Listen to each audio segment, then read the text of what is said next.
Hello everyone, good evening friends. అందరికీ ఎలా ఉన్నారండి? బాగున్నారా? నేను కూడా చాలా బాగున్నాను. ఇది వచ్చేసి మా ఆయన కువైట్కి వెళ్ళిపోయారు చూసారా, ఆ మరుసటి రోజు వ్లాగ్ అండి. చాలా ఇంట్రెస్టింగ్గా ఉంటుంది. మా ఆయన సేఫ్గా అక్కడ చేరుకున్నారా లేదా, ఇంకా అలాగే నా సిచ్యువేషన్ ఎలా ఉంది, నాకు ఫీవర్ ఎందుకు వచ్చింది, ఆ రోజు కొంచెం పర్సనల్ విషయం మీతో చెప్తానన్నాను కదా. సో అదంతా కూడా ఈరోజు వీడియోలో నేను మీతో షేర్ చేస్తానండి. బాలింతలు కనుక ఎవరైనా ఉంటే, కొత్తగా ఎవరైనా డెలివరీ అయిన వాళ్ళు ఉంటే మాత్రం తప్పకుండా ఈ వీడియోని ఫుల్గా చూడండి ఫ్రెండ్స్. చాలా అంటే చాలా యూస్ఫుల్ టాపిక్ అనేది నేను మీతో షేర్ చేస్తాను. సో ఇక్కడ వచ్చేసి నేను డైపర్స్ చూపిస్తున్నాను మీకు. ఎందుకంటే కనుక ఈ మధ్య పాపకి డైపర్స్ వేయాలి కదా, అంటే ఈ మధ్య అని కాదండి, నార్మల్గానే మనం వేస్తాం కదా. సో ఫస్ట్ నాకు ఈ డైపర్స్ గురించి పెద్దగా తెలియదు అనమాట, బాగుండవులే అనుకున్నాను. బట్ ఇవైతే కనుక చాలా బాగున్నాయండి. టెడ్డీ డైపర్స్ అనమాట, వీటి పేరు వచ్చేసి టెడ్డీ అండి. చాలా బాగున్నాయి, చాలా కంఫర్ట్గా అనిపించింది అనమాట పాపకు కూడా. సో ఎవరైనా సరే కొత్తగా డెలివరీ అయిన వాళ్ళు ఉంటే కనుక ఈ డైపర్స్ని ఒకసారి ట్రై చేయండి. 5 పీసెస్ ఉంటాయండి ఒక ప్యాకెట్లో, 45 రూపీస్ అనమాట. సో సింగిల్ పీస్ ఉన్నవి కూడా ఉంటాయి, అలాగే ఇలా కాంబో ప్యాక్ కూడా ఉంటుంది. సో ఒక్కసారి ట్రై చేయండి, నచ్చుతాయి మీకు ఖచ్చితంగా. ఓకేనండి. నెక్స్ట్ వచ్చేసి ఇక్కడ పాపకి స్నానం చేపించి మొత్తం కూడా రెడీ చేస్తున్నాను. అమ్మ లేదండి ఆ రోజు, ఇంకా నేనే పాపకి స్నానం చేపించి మొత్తం కూడా తనకి డ్రెస్ చేస్తున్నాను. సో ఆ మరుసటి రోజు ఉన్నింది అని చెప్పాను కదా, అంటే మధ్యాహ్నం వరకు అట్లా ఉన్నిందండి. తర్వాత వెళ్ళిపోయిందనమాట ఇంటికి. ఇంటి దగ్గర చాలా పని ఉందనేసి చెప్పాను కదా మీకు ఇంతకుముందు ఆల్రెడీ. సో వెళ్ళిపోయిన తర్వాత ఇంకా అమ్మ స్నానం చేయించి నా దగ్గర ఇచ్చేసి వెళ్ళిపోయిందనమాట. ఇంకా నేనే ఇంకా పాపకి బట్టలు వేసుకుంటా అట్లా చేస్తూ ఉన్నానులేండి. సో నిజంగా పిల్లలైతే కనుక ఫస్ట్ వాళ్ళకి తెలియలేదు ఫ్రెండ్స్, మా డాడీ కువైట్కి వెళ్తున్నారంటే 2 డేస్లో వచ్చేస్తారులే అనేసి అనుకున్నారు. బట్ ఆ తర్వాత వీళ్ళకి నెమ్మదిగా అర్థమవుతూ ఉందన్నమాట. ఇప్పుడిప్పుడు కొన్ని రకరకాలైన డౌట్స్ అన్నీ కూడా అడుగుతున్నారండి. సో ఫస్ట్ ఏంటంటే ఆదిల్ అనుకున్నాడంట, డాడీ ఎక్కడికో వెళ్తున్నారులే, ఊరికి వెళ్తున్నారు, మళ్ళీ వచ్చేస్తారు అనే టైప్లో అనమాట. అంటే కారు ఇంతకుముందు తీసుకున్నప్పుడు మేము రెంట్కు తోలేవాళ్ళు కదా. సో ఇట్లనే ఇప్పుడు కూడా బాడగుల కోసం ఏమో వెళ్తున్నారులే డాడీ అనేసి వీడు అనుకున్నాడంట. బట్ ఇప్పుడు వెళ్ళి 1 వీక్ అయింది కదండి. సో ఇప్పుడైతే కనుక కొన్ని క్వశ్చన్స్ అనమాట, డాడీ బాడీకి కదా పోయింది ఇంకా రాలేదమ్మా అని చెప్పి ఇట్లా అడుగుతూ ఉంటాడనమాట. నేను చెప్తాను, డాడీ వెళ్ళింది కువైట్కి రా, బాడీకి కాదు, ఇంకా ఇప్పుడే రాడు, నువ్వు 3rd క్లాస్కి వెళ్ళిన తర్వాత వస్తాడు అట్లా చెప్తా ఉంటే అన్ని రోజులా అని చెప్పి ఫేస్ ఒకలాగా పెట్టేస్తున్నాడు అనమాట. సో నేను ఇక్కడ వచ్చేసి పాపను మొత్తం రెడీ చేసుకున్న తర్వాత అటువైపున ఆపోజిట్ సైడ్లో ఇంకొక మంచం ఉంటుంది కదండి మా ఇంట్లో, ఆ వైపున పాపను పడుకోబెట్టి ఈ మంచం పైన అంతా కూడా క్లీన్ చేసేసాను. మీకు ఇంతకుముందు మీరు చూశారు కదండి, బట్టలు ఇంకా రకరకాలుగా అన్నీ వేసున్నాను కదా. సో అవన్నీ తీసేసి ఇట్లా క్లీన్గా వేసేసి తర్వాత ఇంకా పాపకి పాలిస్తున్నాను ఫ్రెండ్స్. తర్వాత పాప నిద్రపోయింది అనుకోండి, నేను ఇక్కడ ఇంకా ఇంతవరకు ఇంకా అన్నం కూడా తినలేదు. సో పాపకి నిద్రపోసిన తర్వాత నేను అన్నం తినటం, నేను స్నానం చేయటం, నా పనులు ఏమైనా ఉంటే చూసుకోవటం, ఇంట్లో పని ఏమైనా చూసుకోవటం, ఇవంతా కూడా జరుగుతుందనమాట. సో అది ఆలోచించుకుంటా ఇక్కడ తొందరగా నిద్రపోమ్మా, నాకు ఇంట్లో పని ఉంది, నేను ఇంకా తినలేదు అని చెప్పుకుంటా, వీళ్ళ డాడీ ఇంకా చేరుకున్నారో లేదో అనేసి ఇలా ఆలోచించుకుంటా పాప నిద్రపోయిన తర్వాత ఉయ్యాల్లో వేయడానికి ఇక్కడ వెళ్తున్నానండి. సో కొంతమంది అంటున్నారు, పాపని కొంచెం ఉయ్యాలని కింద కట్టి పడుకోబెట్టండి సిస్టర్, లేకపోతే పడిపోతుంది అట్లా సంథింగ్ అనేసి చెప్తున్నారు. సో పాప అయితే ఏం పడదండి, ఇంకా ఒక 2-3 మంత్స్ భయం లేదు. పైకి ఎందుకు కట్టానంటే కనుక మా ఇంట్లో కింద అన్నీ కూడా అడ్డం ఉంటాయండి, అంటే మిషన్ కావచ్చు, బెంచ్ కావచ్చు, అక్కడ మీకు అన్నీ కనిపిస్తున్నాయి కదా, అవన్నీ కూడా తగులుతాయి అనమాట ఉయ్యాల కిందకి కడితే. సో అందుకు కొంచెం పైకి కట్టాను, దానివల్ల ఏవి కూడా తగలవు, నేను ఊపగలను అనమాట. పాప పడే సిచ్యువేషన్ అయితే ఇప్పట్లో లేదు కదా అనేసి ఇలా కట్టాను. కొద్ది రోజుల తర్వాత ఈ రూమ్లో అయితే కనుక ఉయ్యాల వేయడం కుదరదండి, ఆ మధ్యలో రూమ్ ఉంది కదా, హాల్ ఉంది కదా, అక్కడ వేయాల్సి వస్తుంది. సో ఇక్కడ వేస్తాను. ఇప్పటికైతే కనుక ఈ రూమ్లోనే అడ్జస్ట్ చేసుకోవాలన్నమాట. సో ఇక నేను పాపను ఉయ్యాలు ఊపుతా ఉంటే ఆ లోపల కాల్ వచ్చిందనమాట. ఎక్కడి నుంచి అంటే కువైట్ నుంచి అండి. మా ఆయన అక్కడ సేఫ్గా ల్యాండ్ అయిపోయారంట. నాకు కాల్ చేసి అదే చెప్తున్నారు, నేను దిగిపోయానులే, నాకేం అంటే టెన్షన్ పడద్దు, కఫీల్ వాళ్ళ ఇంటికి వచ్చాను ఇట్లా అనేసి. ఆ రోజు తెల్లవారుజామున 6కు కాల్ చేశారండి. నేను ఇట్లా ఫ్లైట్లో కూర్చొని ఉన్నాను, ఇంకా కదులుతుంది ఫ్లైటు, వెళ్తాము అనేసి. సో అప్పటి వరకు ఇంకా భయం లేదనమాట, అంటే అంతవరకు సరే ఇంక ఫ్లైట్ ఎక్కేశారు అనేసి. ఇంకా దిగేంతవరకు మనకు టెన్షన్ ఉంటుంది కదండి, సేఫ్గా రీచ్ అవుతారో లేదో అట్లా అనేసి. సో అవంతా చెప్తూ ఉన్నాను అనమాట. ఇంకా ఇక్కడ నేను చేరుకున్నాను అని చెప్పేసరికి కొంచెం ప్రశాంతంగా అనిపించింది. ఆ తర్వాత మా బజార్లో వాళ్ళందరూ కూడా అడుగుతున్నారు, భాష చేరుకున్నారంటమ్మా, సేఫ్గానే ఉన్నారా, ఎక్కడున్నారంట, పనిలో చేరినారా, ఎట్లా ఏమనేసి అడుగుతూ ఉంటే నేను చెప్తా ఉన్నానమాట. ఇట్లా కఫీల్ వాళ్ళ ఇంట్లో ఉన్నారంట, ఒక వారం వరకు క్వారంటైన్లో ఉన్నామన్నారంట, కరోనా టెస్ట్ చేస్తారంట అక్కడ కూడా అని చెప్పి ఇట్లా అందరికీ చెప్పాను. సో ఇట్లా గడిచిందనమాట. మా పిల్లలైతే కనుక మా ఆయన వెళ్ళిపోయేసరికి ఇంట్లో అయితే బిసోర్మనుందండి. అసలు ఏం తోచడం లేదు ఇంట్లో. అసలు ఏదో కొత్తగా ఉందన్నమాట వాతావరణం మొత్తం కూడా. అస్సలు పాతలాగానే లేదు, ఏదో కొత్తగా ఉంది. ఏదో పోయినట్టు, దిగులుగా, ఏ దానికోసమే వెతుకుతూ ఉన్నట్టు అట్లా అనిపిస్తూ ఉందన్నమాట. మా పిల్లలు కూడా ఏంటంటే పాపం వాళ్ళకి అసలు తోచలేదండి. ఇంతకుముందు అంటే డాడీ ఉన్నప్పుడు డాడీ డాడీ డాడీ అని చెప్పి ఆయన వస్తే కనుక నాకు అది కావాలి ఇది కావాలని అడగటం, ఆయన ఎక్కడికన్నా కనిపిస్తే చాలు అది తీసుకురామైంది ఇది తీసుకురమ్మని, ఎక్కడికన్నా వెళ్తే చాలు ఇవి తీసుకురా అవి తీసుకురా అని చెప్తారు కదా. సో ఇప్పుడైతే డాడీ లేరు కదా అనేసి వాళ్ళకు కూడా ఏదో కొత్తగా ఉందన్నమాట. బిసోర్మనుంది ఆయనకు, వాళ్ళకు కూడా ఏం తోచలేదు. సో ఇండ్లంతా అట్లుందండి. వాళ్ళు ఎట్లున్నారు, ఏం చేస్తున్నారు అనేది నేను మీకు లాస్ట్లో చూపిస్తానులేండి. చాలా మీరే అంటారనమాట, అయ్యో పాపం సిస్టర్ పిల్లలు చాలా బోర్ ఫీల్ అవుతున్నారు అనేసి అంటారు. వాళ్ళు అట్లా ఉన్నారనమాట. సో ఇక్కడ పాప నిద్రపోయిన తర్వాత నేను ఫోన్ మాట్లాడేసిన తర్వాత అప్పటి వరకు నేను ఏం తినలేదు తాగలేదని చెప్పాను కదండి. సో అప్పుడు నేను ఇంకా పాలు కొన్ని ఉంటే వాటిని హీట్ చేసుకునేసి తాగడానికి గ్లాస్లో వేసుకుంటున్నాను. ఈ పాలు ఉన్నాయి చూసారా, పొద్దున్న నుంచి నేను 4-5 సార్లు కాంచడం, గ్లాస్లో వేసుకోవటం, తాగడం మర్చిపోవటం, మళ్ళీ అవి చల్లారిపోవటం. చల్లగా ఉండేటివి తాగబుద్ధి కాదు కదండి. సో అందుకోసమే నేను మళ్ళీ ఇక్కడ వేడి చేసుకుంటున్నాను అనమాట. సో నాకైతే కనుక చల్లగా ఉండే పాలు తాగాలంటే అస్సలు ఇష్టం ఉండదండి. కొంచెమైనా సరే వేడిగా ఉంటేనే తాగబుద్ధి అవుతుంది. కొంతమంది ఏంటంటే పాలపైన ఉండే మీగడని, పెరుగు పైన ఉండే మీగడని తీసేసి నెయ్యిలాగా చేసుకుంటూ ఉంటారు. బట్ నాకైతే అది అంత ఇష్టం ఉండదండి. పాలపైన ఉండే మీగడని పాలతో పాటు తాగడం అంటే చాలా ఇష్టం అనమాట. నేనైతే అలాగే తాగేస్తాను.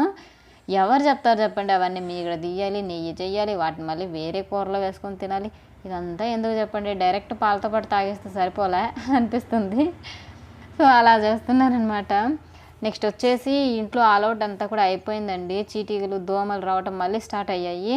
సో అందుకోసమే ఇక్కడ నేను ఇంకా ఆల్అవుట్ తెప్పించి పిల్లలతో ఇక్కడ వాటిని చేంజ్ చేస్తున్నాను. సో ఆల్అవుట్ యూస్ చేయకూడదు ఫ్రెండ్స్ చిన్నపిల్లలు ఉన్నప్పుడు ఇంట్లో, ఎందుకంటే వాటి వల్ల మనకు సైడ్ ఎఫెక్ట్ వస్తుందన్నమాట. సో చాలా అయితే నేనేం చెప్పను, ఒక్కటి చెప్తాను చూడండి, మీకు కూడా అర్థమయ్యే ఉంటుంది. ఆల్అవుట్ ఉండే ఇంట్లో కొంతమందికి కళ్ళు మంటలు పెడతాయి, మీకు ఐడియానే ఉంటుంది. నేనైతే ఫేస్ చేస్తాను ఆ ప్రాబ్లమ్ని. బట్ ఏంటంటే ఇప్పుడు ఇంకా చిన్న పాప ఉంది కదా, సరిపోదు, ఇంకా తప్పదు అనేసి వీటిని పెడుతున్నాను. ఇంతకుముందు అయితే కనుక బ్యాట్ ఉంటుంది చూసారా చీటీగలది, ఆ బ్యాట్తో అడ్జస్ట్ అయిపోయేదాన్ని. వాటితో పెద్దగా కంట్రోల్ కావండి, ఒక 40% కంట్రోల్ అవుతాయి అంతే. బట్ మనకు సైడ్ ఎఫెక్ట్ ఉండదు కదా అనేసి నేను యూస్ చేసేదాన్ని కాదు. బట్ ఇప్పుడు మళ్ళీ ఆ లోటుని ఎందుకు తీసుకున్నానంటే, ఒకవేళ ఆ దోమలు కుట్టినప్పుడు పాపకి జ్వరం వచ్చేస్తే అది ఇంకా పెద్ద ఇన్ఫెక్షన్ అవుతుంది కదా. సో అందుకోసం అనేసి ఎట్లయితే అట్లా కానీలే అనేసి నేను ఇంకా ఆల్అవుట్ని యూస్ చేయడం స్టార్ట్ చేశాను. కొత్తలో కొంతమంది అడిగేవాళ్ళు అనమాట, కొత్తలో కాదు కొన్ని వీడియోస్లో, దోమలు ఉన్నాయి కదా మీ ఇంట్లో, మీరు ఆల్అవుట్ని యూస్ చేయొచ్చు కదా అనేసి. నేను ఎందుకు యూస్ చేయలేదంటే అప్పట్లో నేను ప్రెగ్నెంట్గా ఉన్నాను కదా, ఇంట్లో చిన్నపిల్లలు ఉన్నారు, వాటి వల్ల ఏదైనా సైడ్ ఎఫెక్ట్ వస్తే కనుక ఎవడు చెప్పిన తలనొప్పిలే అనేసి చేయలేదన్నమాట. ఇప్పుడు ఏంటంటే డెలివరీ అయిపోయాను కదా అనేసి ఇంకా తప్పదు అనేసి ఇంకా యూస్ చేస్తున్నాను. చూసారా ఇక్కడ నా పని నేను చేసుకుంటా ఉంటే ఈ పిల్ల ఏడుపు అనేది స్టార్ట్ చేసిందనమాట. అంతే ఫ్రెండ్స్, నేను ఏ పని స్టార్ట్ చేసినా సరే వెంటనే మధ్య ఏడ్ చేస్తుందనమాట. సో పనిని సగంలో ఆపేయటం, మళ్ళీ ఏమైనవి ఎత్తుకోవటం, ఇలాగే సరిపోతూ ఉంటుందన్నమాట. సో మెయిన్ ఒక విషయం మీతో చెప్పాలండి, ఇంతకుముందు నుంచి చెప్దాం అనుకుంటున్నా అలాగే మర్చిపోతున్నాను. సో నాకు మా ఆయన కువైట్కి వెళ్ళే రోజున ఫీవర్ వచ్చిందన్నాను కదా, అది ఎందుకు వచ్చిందంటే కనుక ఫ్రెండ్స్, పాపది పునికి అంటారు, మీకు ఐడియా ఉంటుందో లేదో నాకు తెలియదు. మనం నూనె పెడతాం చూడండి, చాలామందికి తెలిసే ఉంటుంది.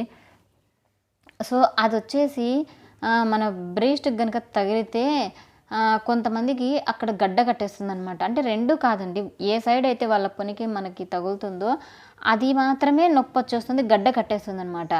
సో మా ఎదురింటి ఆమె అడుగుతూ ఉంది, ఏమక్క ఫీవర్ వచ్చిందంటే కదా, ఎందుకు వచ్చింది అట్లా అంటే నేను ఇక్కడ ఎక్స్ప్లెయిన్ చేస్తూ ఉన్నాను అనమాట. నైట్ పాపది పొనికేమో నాకు తగిలింది, అందుకే అది గడ్డ కట్టేసి జ్వరం వచ్చేసింది అనేసి ఇట్లా చెప్పానమాట. సో మెయిన్ విషయం చెప్పాలి. అలా గడ్డ కట్టినప్పుడు మీరు చేయాల్సింది ఏంటంటే, పల్లెటూరులో చాలామంది ఏంటంటే ఎదురుకాళ్ళతో పుట్టిన వాళ్ళతో దిష్టి తీస్తారనమాట. అలా తీస్తే తగ్గిపోతుందంట.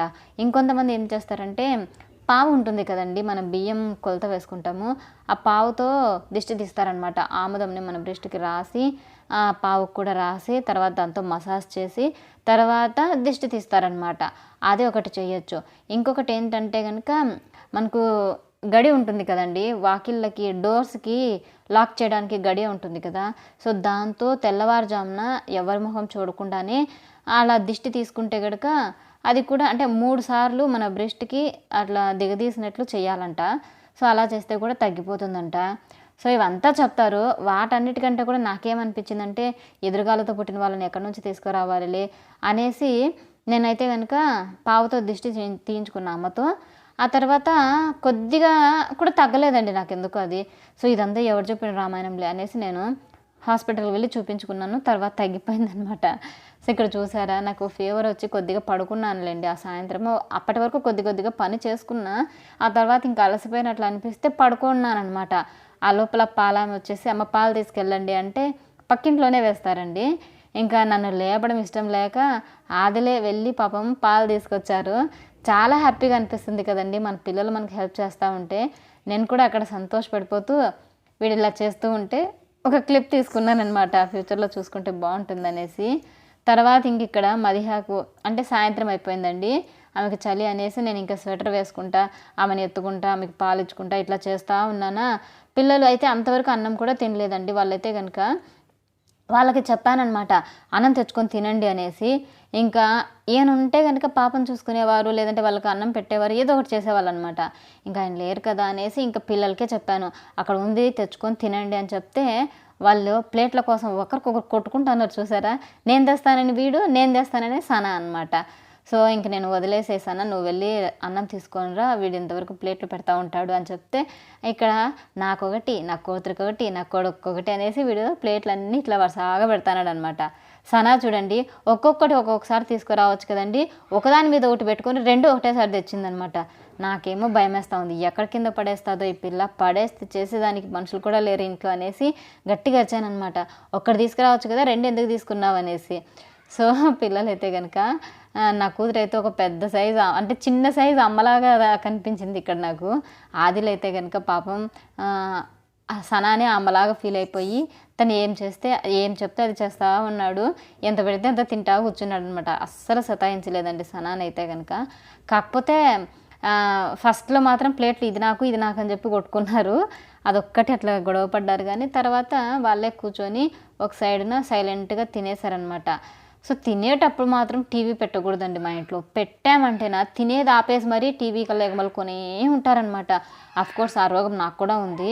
నేను మాత్రం ఎప్పుడు తినేదానికి కూర్చున్నా కూడా నా ముందర టీవీ ఉందనుకోండి ఒక గంట తింటా అనమాట. నాలో ఏదైనా పెద్ద మైనస్ ఉందంటే కనుక అదే ఫ్రెండ్స్. నేను తొందరగా అన్నం తినలేను. అన్నమే కాదండి నాకు ఏదన్నా ఇచ్చారనుకోండి ఎవరైనా తినమని, దాన్ని కనీసం అంటే ఒక హాఫ్ అన్ అవర్ తింటాననమాట. మా ఆయనైతే మా ఆయనకి అక్కడే గొడవ వస్తూ ఉంటుంది ఎప్పుడు చూసినా కూడా. తొందరగా తినాలా అంతసేపు తినేది అని చెప్పి అంటూ ఉంటారు. ఇంకా చేసేదేం లేక ఆ కాసేపు తిట్టించుకుంటా ఏదో ఒకలాగా తినేస్తూ ఉంటానన్నమాట. ఆ అలవాటు సనాకు కూడా వస్తుందేమో అని భయపడ్డాను. బట్ అలా ఏం రాలేదండి. తొందరగా తినేస్తుంది సనా. ఇప్పుడు పుట్టిన మదిహ ఎలాంటి పోలికలతో పుట్టిందో ఏమో చూడాలా ఫ్యూచర్‌లో.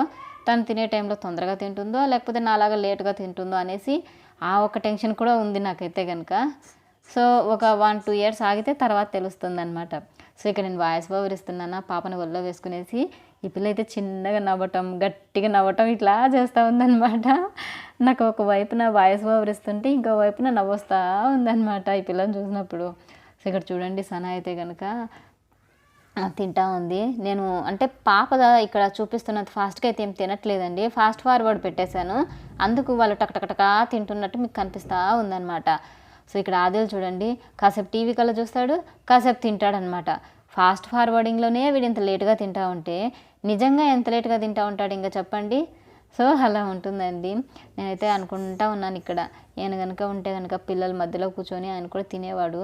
ఇప్పుడు నా బిడ్డలు ఇద్దరే పాపం కూర్చొని ఒంటరిగా తింటున్నారు అనేసి అనుకుంటా ఉన్నాననమాట. సనా ఏమంటే నువ్వు రమ్మ తిందువు, నువ్వెందుకు ఆడే ఉండవే, పాపను పక్కన పడుకోబెట్టేసి వచ్చేయి తిందువు అని చెప్పి చెప్తా ఉందనమాట. సో మదిహా ఒకవైపున ఏడుస్తూ ఉంటే ఆ పిల్లని వదిలేసి నేను ఎలా తినగలుగుతాను చెప్పండి. పాప తాగేసి నిద్రపోయిన తర్వాత నేను తింటాలేమ్మా మీరు తినండి అనేసి వాళ్ళు ఎగమలుకున్నప్పుడల్లా ఒక వేట వేయడం, తినండి ఫస్ట్ మళ్ళీ చూద్దురా అని చెప్పి అనడం అనమాట.